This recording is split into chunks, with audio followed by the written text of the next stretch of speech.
এরপরে আল্লাহ তাআলা বলেন, ওয়ামা তাদরি নাফসুম মাযা তাকসিবু গাদা, কেউ জানে না আগামী দিন সে কি উপার্জন করবে। আজকে তার অবস্থান কি, আগামীকাল অবস্থান কি হবে কেউ জানে না। ওই যে কবি সুন্দর কথা বলে, নদীর এপার ভাঙে ওপার গড়ে, এই তো নদীর খেলা, সকাল বেলার ধনীরে তুই ফকিরে সন্ধ্যাবেলা। কি আছে বলে, সকালের খাবার কোথায় আর রাতের খাবার কোথায় কেউ জানে না, ঠিক না?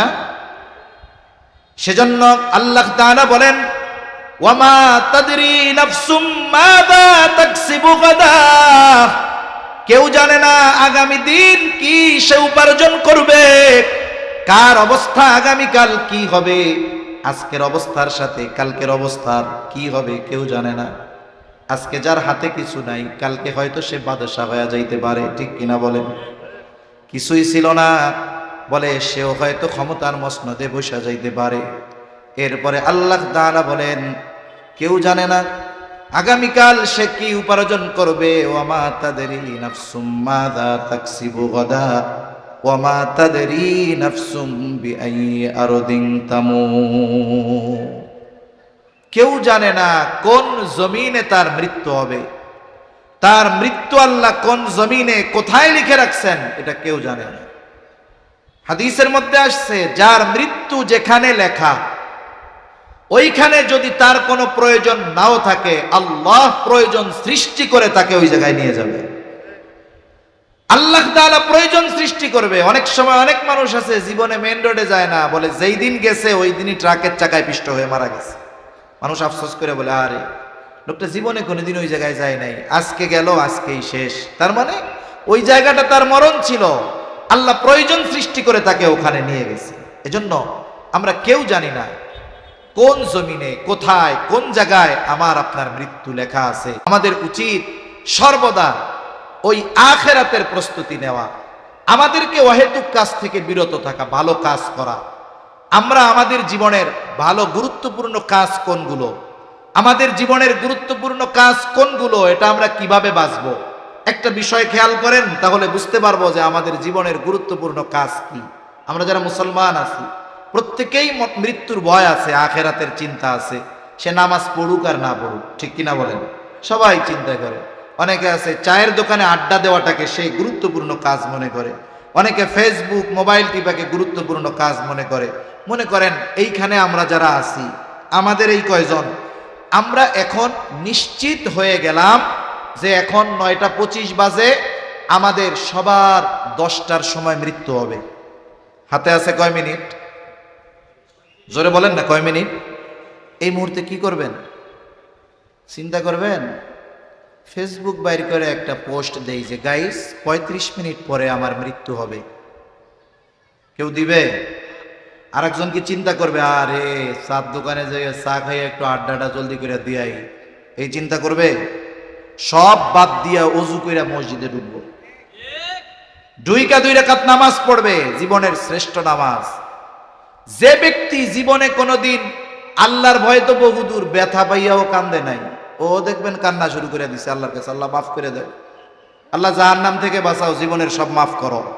তার মানে এখন থেকে আধা ঘন্টা পরে আমার আপনার যদি মৃত্যু হয়, এই আধা ঘন্টা যেই কাজ আমি আপনি করব, ওই কাজই আমার আপনার জীবনের সবচাইতে গুরুত্বপূর্ণ কাজ।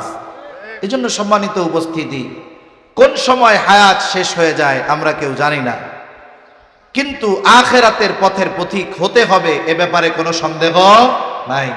এই জন্য চালাক তো তারাই যারা এই দুনিয়ায় থাকতে আখিরাতের পাথেও সংগ্রহ করে নেয়, যারা দুনিয়াকে আখিরাতকে প্রাধান্য দিয়ে দুনিয়ার সুখ স্বাচ্ছন্দ্যকে গ্রহণ করে।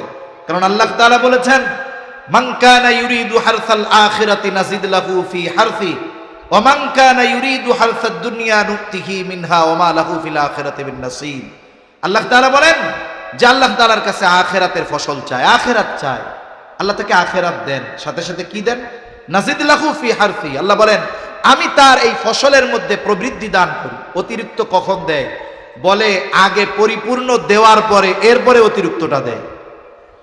কিন্তু যে শুধু দুনিয়া চায়, ওমান কানা ইউরিদু হারসাদ দুনিয়া, যে শুধু দুনিয়া চায়, আল্লাহ বলেন নুক্তিহি মিনহা, তাকে আমি দেই কতটুক, বলে সে যতটুক চায় ততটুক নয়, বরং আমি যতটুক চাই তাকে ততটুক দেই। একজনের মন চায় প্রেসিডেন্ট হইতে, সে যদি মেম্বার হইয়া বসে থাকে, বলেন তো এই মেম্বার হওয়ার মধ্যে শান্তি আছে? তার চাওয়া কি আমি প্রেসিডেন্ট হব, কিন্তু আল্লাহ ওরে মেম্বার বানায় বসায় রাখছে, দেখবেন ওর শান্তি নেই। তাহলে আল্লাহ তাআলা যারা দুনিয়া চায়, সে যতটুক চায় ততটুক দেন না, বরং আল্লাহ যতটুক চায় ততটুক দেন।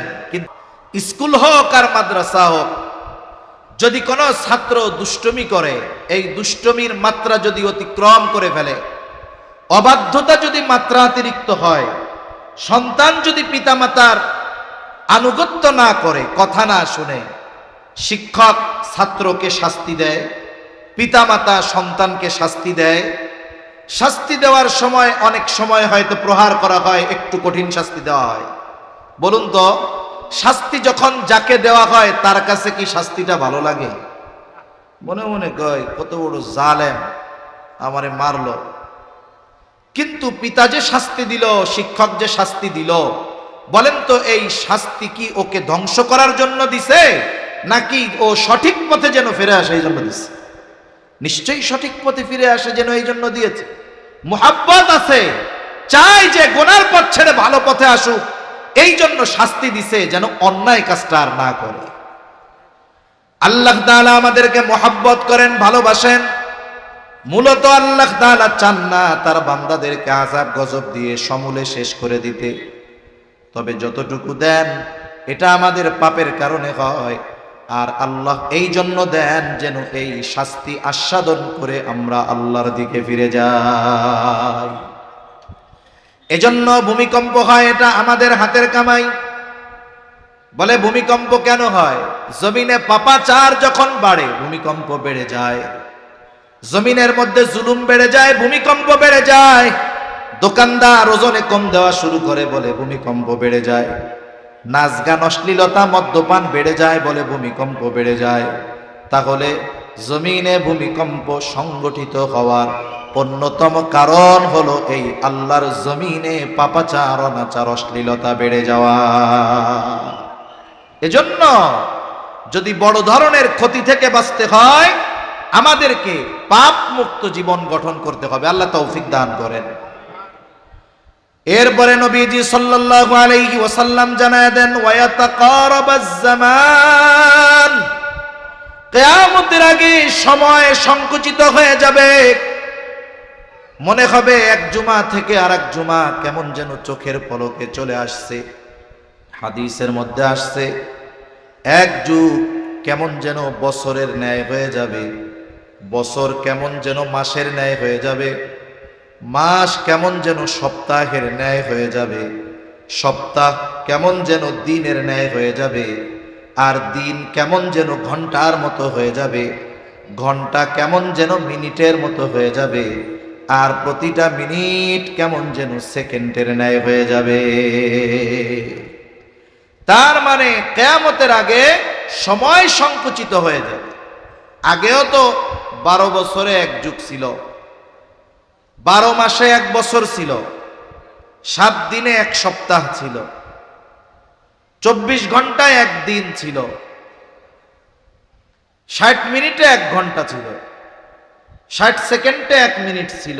আগেও যা ছিল এখনো তাই আছে, কিন্তু মূল সমস্যা কোথায়? বলে সময় থেকে আল্লাহ বরকত উঠায় নিয়ে গেছে, যার কারণে অতীতের মানুষের সময়ে বরকত ছিল। জাস্টিস মুফতি তকি উসমানী দামাত বরকাতুহুমুল আলিয়া, উনি সময়ের মূল্যায়ন নিয়ে বয়ান করতে গিয়ে বলতেছেন যে সময় প্রত্যেকটা ব্যক্তি যেমন ব্যবহার করে, সময় তার সাথে ওইরকম আচরণ করে। বলে কেউ যদি সময়কে অহেতুক কাজে ব্যয় করে, গুনার কাজে ব্যয় করে, এই সময় তার জন্য সংকুচিত হয়ে যায়।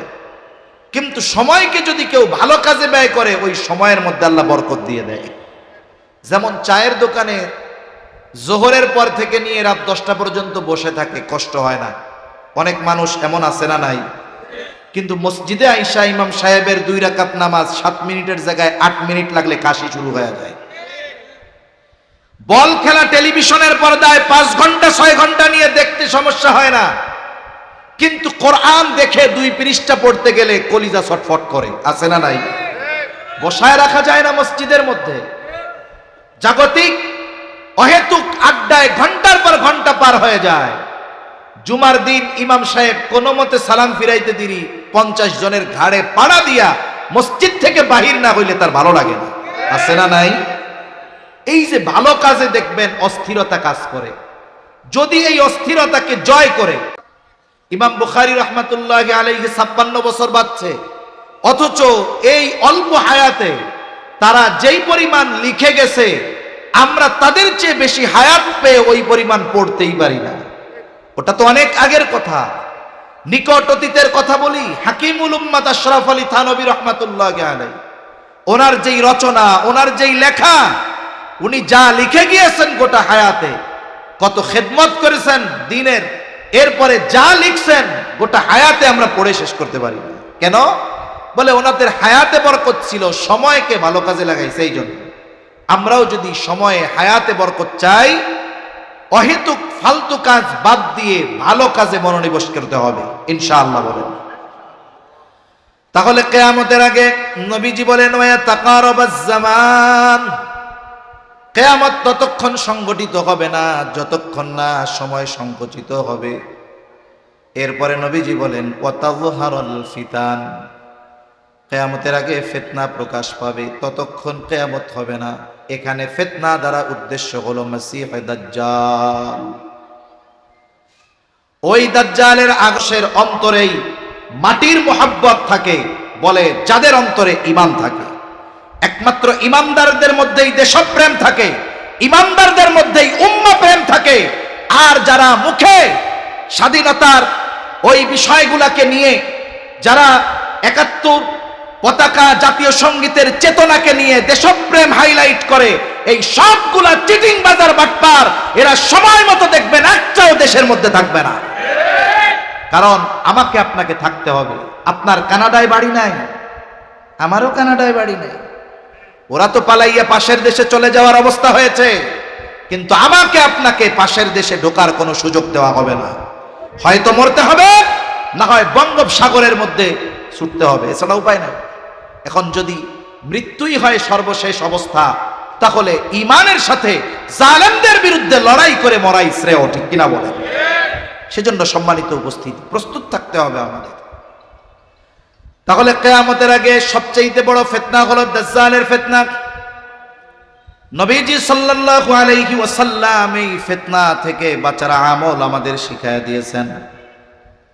নবীজি সাল্লাল্লাহু আলাইহি ওয়াসাল্লাম সূরা কাহাফের আমলের কথা শিখায়া দিয়েছেন। নবীজি বলেন জুমার দিন যে সূরা কাহাফ তিলাওয়াত করবে, আল্লাহ রাব্বুল আলামিন তাকে দাজ্জালের ফিতনা থেকে হেফাজত করবে। আরেক বর্ণনায় আসছে কমপক্ষে 10 আয়াত। প্রথম 10 আয়াত আমার আপনার জীবনে বেঁচে থাকার জন্য আল্লাহ তাআলা শ্বাস প্রশ্বাসকে যেমন জরুরি করে দিয়েছেন, বলে না খেয়ে যদি হায়াত থাকে 2-4-10 বেলা বাঁচা যাবে, কিন্তু 10 মিনিট বেঁচে থাকার জন্য বলেন তো অক্সিজেন নেওয়ার দরকার আছে না নাই? কার্বন ডাই অক্সাইড ছাড়ার দরকার আছে না নাই? মানুষ না খেয়ে বেঁচে থাকতে পারবে, কিন্তু কে আছেন এইখানে যে হুজুর আমি 1টা ঘন্টাও না 10টা মিনিট নাক মুখ টেপ দিয়ে পেঁচায় রাখবেন, আল্লাহর রহমতে বাইচা থাকমু? এই চ্যালেঞ্জ নেওয়ার মতো ক্ষমতা কারো আছে? নাই। এই শ্বাস প্রশ্বাস আমার আপনার জীবনে বেঁচে থাকার জন্য যেমন জরুরি, ফিতনা থেকে বাঁচার জন্য অনুরূপভাবে সূরা কাহাফের আমলটাও আমি আপনি জরুরি বানায় নিব। 10টা আয়াত মুখস্থ করেন, এক এক স্বপ্নে এক এক আয়াত মুখস্থ করেন। 1টা পৃষ্ঠা কতটুকু? আর নিজের ঘরের মানুষদেরকে মুখস্থ করান। এতে কি হবে? বুজুর্গানে দিন বলেন যেই আমলে দাজ্জালের মতো ফিতনা থেকে বাঁচা যাবে, ওই আমল দাজ্জাল আগমনের আগে যত ফিতনা আছে ওগুলো থেকেও আল্লাহ চাইতো ওই আমলের কারণে আল্লাহ বান্দাকে হেফাজত করবে। এজন্য সূরা কাহাফের আমল গুরুত্ব দিয়ে করব তো ইনশাআল্লাহ। আল্লাহ তৌফিক দান করেন। এরপরে নবীজি সাল্লাল্লাহু আলাইহি ওয়াসাল্লাম বলেন ওয়া তাকসুরুল হারাজ, কিয়ামতের আগে হারাজ বেড়ে যাবে। সাহাবায়ে কেরাম নবীজিকে জিজ্ঞাসা করে ইয়া রাসূলুল্লাহ সাল্লাল্লাহু আলাইহি ওয়াসাল্লাম, আমরা তো প্রতি বছর হাজার হাজার মুশরিকদের হত্যা করি। নবীজি বলেন হারজ এটা না। নবীজি সাল্লাল্লাহু আলাইহি ওয়াসাল্লাম বলেন কিয়ামতের আগে মুসলমানদের মধ্যে পারস্পরিক হত্যাকাণ্ড বেড়ে যাবে।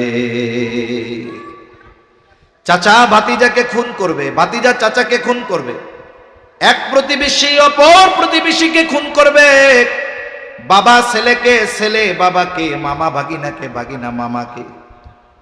মুসলমানদের মধ্যে বলেন তো পারস্পরিক হত্যাকাণ্ড বেশি না কম? গোটা পৃথিবীতে অমুসলিমেরা দৈনিক যেই পরিমাণ মুসলমানদের হত্যা করে, বর্তমান দুনিয়ায় এককভাবে একই দিনে সবচাইতে বেশি মানুষ হত্যা হয় গাজায়। গোটা পৃথিবীতে অমুসলিমদের মাধ্যমে একদিনে যত মানুষ হত্যা হয় তার চাইতে কম পক্ষে 10 গুণ বেশি মানুষ মুসলমান অপর মুসলমানের দ্বারা হত্যাকাণ্ডের শিকার হয়। তার মানে পারস্পরিক হত্যাকাণ্ড এত পরিমাণ বেশি যে অমুসলিমেরাও এত পরিমাণ মুসলমান দৈনিক হত্যা করে না। হয়তো পারিবারিক কারণে, না হয় সামাজিক কারণে, না হয় রাজনৈতিক কারণে, অথবা অর্থনৈতিক কারণে দৈনিক মুসলমানদের মধ্যে মুসলমানেরাই অপর মুসলমানকে হত্যা করতেছে। এর সংখ্যা কাফেরদের দ্বারা হত্যাকাণ্ড হওয়ার সংখ্যার 10 গুণের চাইতেও বেশি। এটা সময়ের সাথে সাথে বাড়তেছে, কিয়ামতের আগে আরো বাড়বে। একটা সময় তো মানুষ আরেকটা মানুষকে হত্যা করবে এটা চিন্তাও করতো না। যদি বাংলাদেশের মধ্যে কোথাও একটা অন্যায়ভাবে হত্যাকাণ্ড হতো, অনলাইন ছিল না, ফেসবুক ইউটিউব কিছুই ছিল না, অথচ ওই ধরনের হত্যাকাণ্ড গোটা দেশকে একেবারে উত্তাল সমুদ্রে পরিণত করতো, ঠিক কিনা বলেন? কিন্তু এখন আমার ঘরের পাশে হত্যা হয়, আমি মুখে চুপ করে বসে থাকি, যে মনে মনে কই আল্লাহ আমি বাইসে আছি আলহামদুলিল্লাহ, সব মরে যায় জায়গা। হত্যাকাণ্ডের পরিমাণ এত বেড়েছে, তুচ্ছ কারণে মানুষ মানুষকে হত্যা করতেছে। বাকি টাকা 2 টাকা পায়, দোকানদার চাইছে 2 টাকা পাই দেন, এই কারণে হত্যা করে ফেলতেছে। একটু কথা কাটাকাটি তর্কাতর্কি হয়েছে, এই কারণে একজন আরেকজনকে হত্যা করে ফেলতেছে। তরুণদের মধ্যে যুবক কিশোর ছোট মানুষ ক্লাস 5-6 এ পড়ে, একটু তর্কাতর্কি হয়েছে, কত ঠান্ডা মাথায় প্ল্যান করে সংঘবদ্ধভাবে হত্যাকাণ্ড সংগঠিত করতেছে। এক একটা ঘটনা, এটা শুধু ঘটনা পর্যন্ত সীমাবদ্ধ নয়, ওই যেই ঘটনাটা ঘটতেছে ওটাই হলো ভবিষ্যতের বাস্তব রূপ, যদি আমরা এখন থেকে সতর্ক না হই। এজন্য কিয়ামতের আগে আল্লাহর নবী বলেন পারস্পরিক হত্যাকাণ্ড বেড়ে যাবে। অথচ হত্যা কত বড় জঘন্য এক অপরাধ।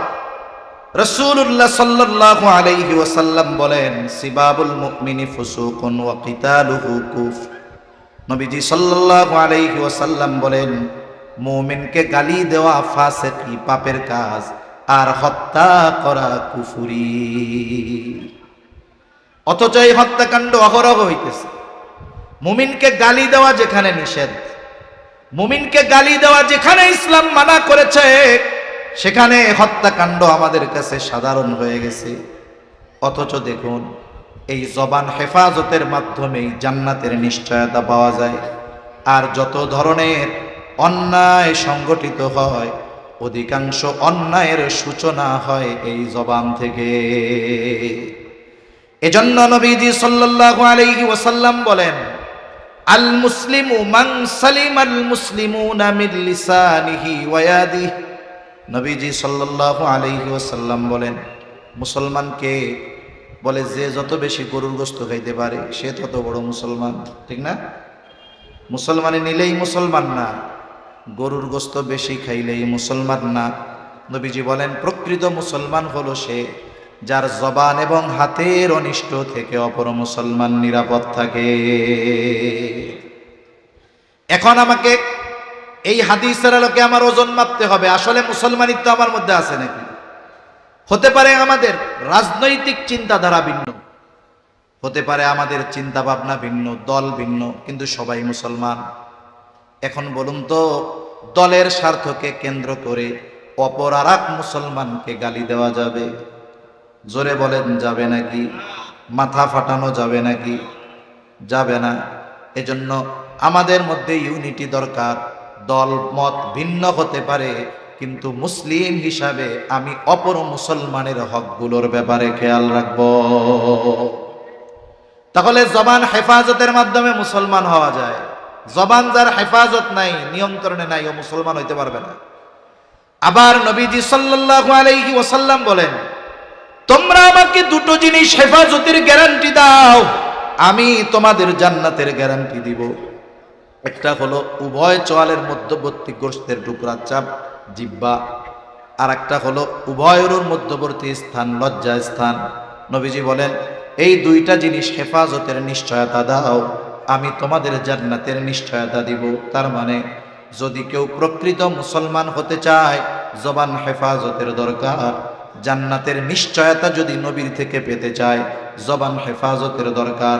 তাই আজকে থেকে আমরা নিজেরা ওয়াদাবদ্ধ হব, এখন থেকে আমি আমার জবানের দ্বারা অপর কোন মুসলমান ভাইকে কষ্ট দিব না, ইনশাআল্লাহ। বকাঝকা দিব না তো, আমার জবান হেফাজত করবো ইনশাআল্লাহ। তাহলে রাসূলুল্লাহ সাল্লাল্লাহু আলাইহি ওয়াসাল্লাম বলেন, ওয়াতাকসুরাল হারাজ, কিয়ামতের আগে হত্যাকাণ্ড বেড়ে যাবে।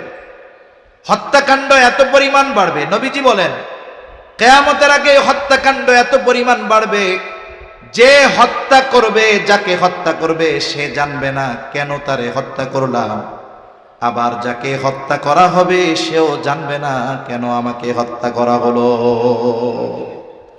এজন্য এই ধরনের অপরাধগুলার শুরু হয় অধিকাংশ সময় জবান থেকে।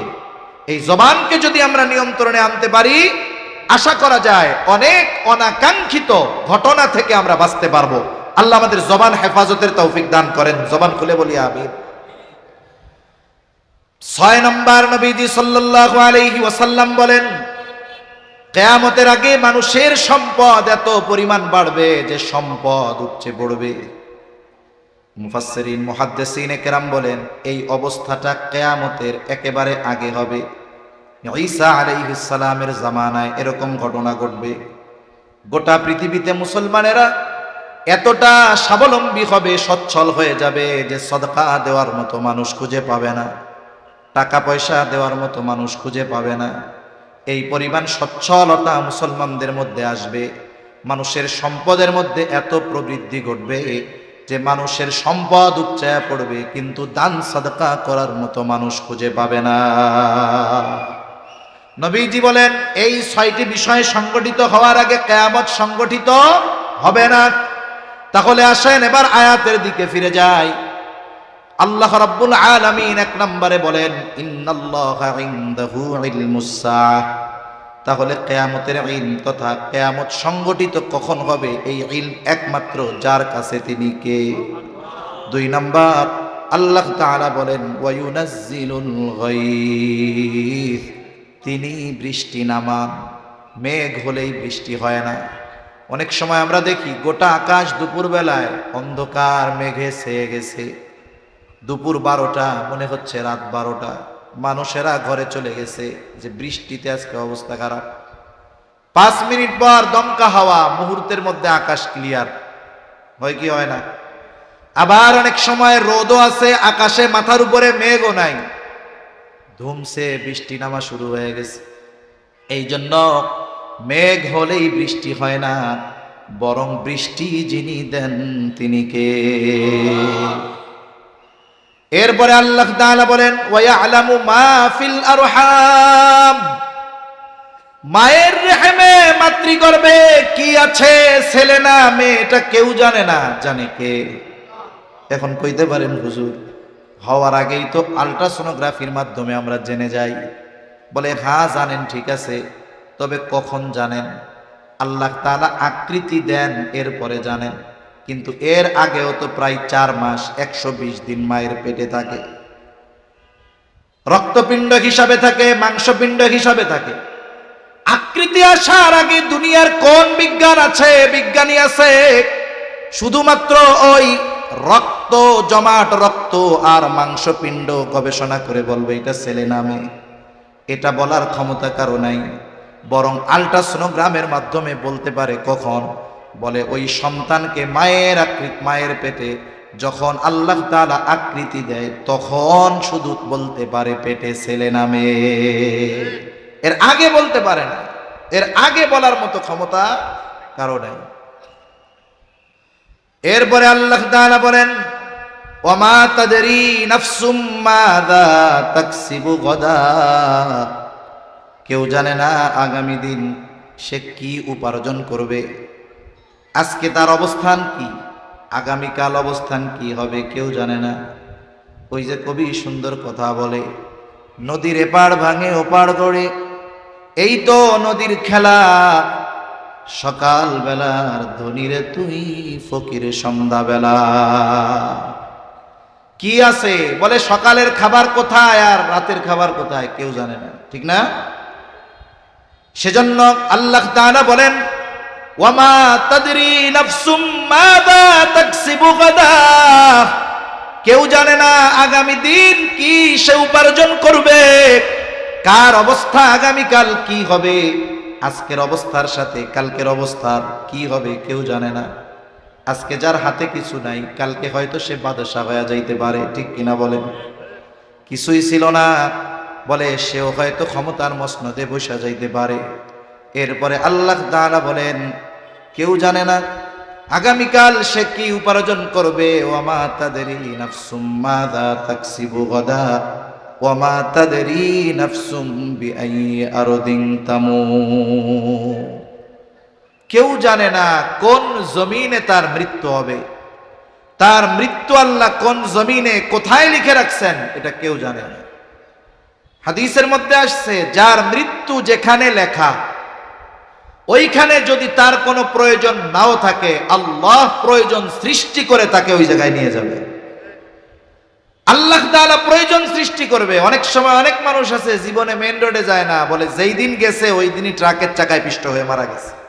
মানুষ আফসোস করে বলে আরে লোকটা জীবনে কোনোদিন ওই জায়গায় যায় নাই, আজকে গেল আজকেই শেষ। তার মানে ওই জায়গাটা তার মরণ ছিল, আল্লাহ প্রয়োজন সৃষ্টি করে তাকে ওখানে নিয়ে গেছে। এজন্য আমরা কেউ জানি না কোন জমিনে কোথায় কোন জায়গায় আমার আপনার মৃত্যু লেখা আছে। আমাদের উচিত সর্বদা ওই আখিরাতের প্রস্তুতি নেওয়া, আমাদেরকে অহেতুক কাজ থেকে বিরত থাকা, ভালো কাজ করা।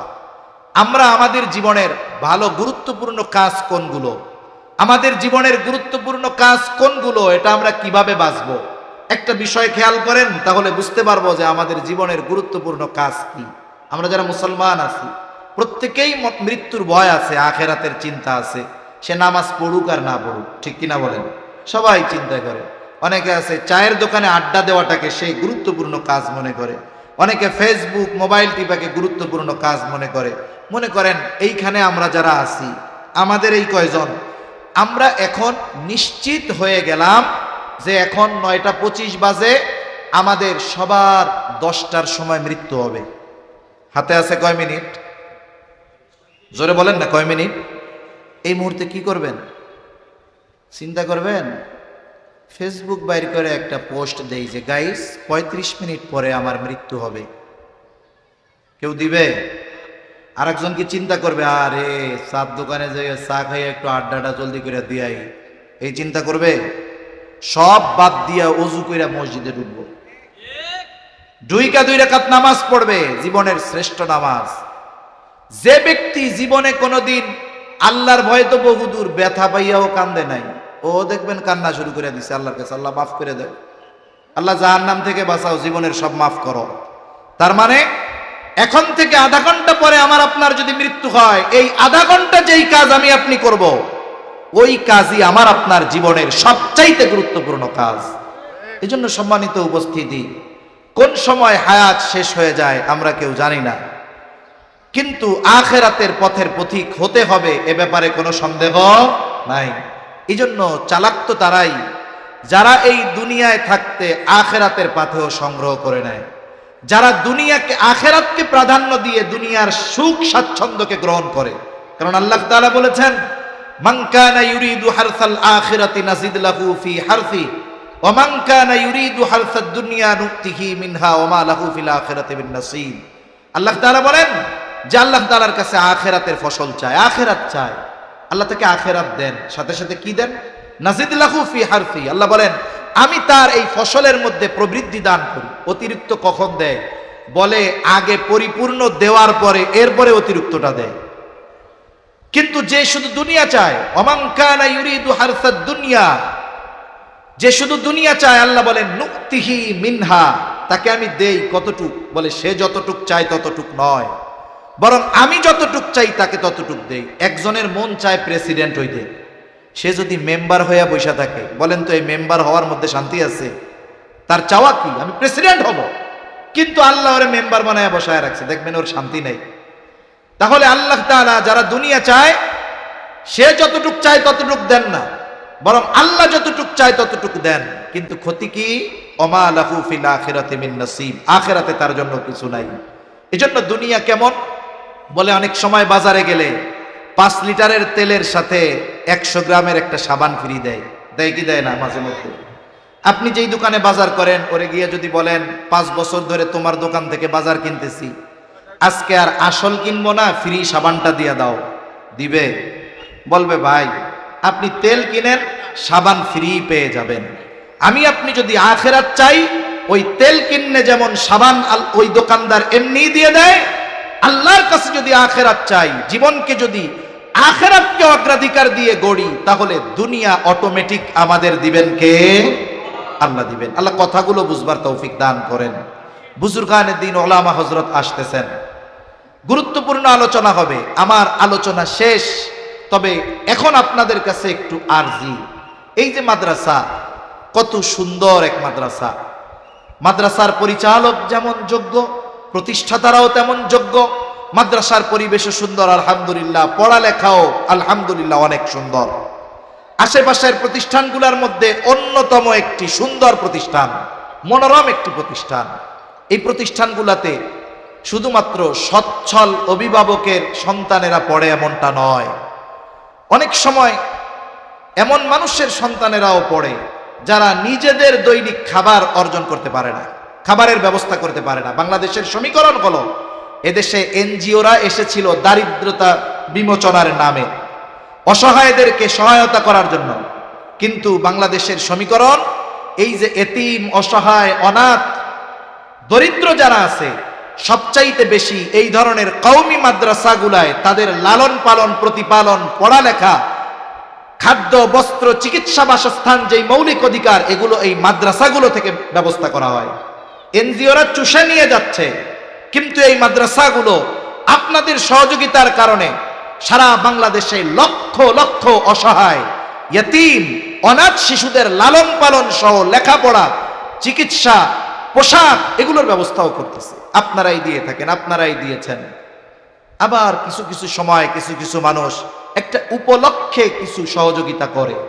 যদি এখন কোনো ভাই এরকম থাকেন, আসলে আমি এগুলো বলার ব্যাপারে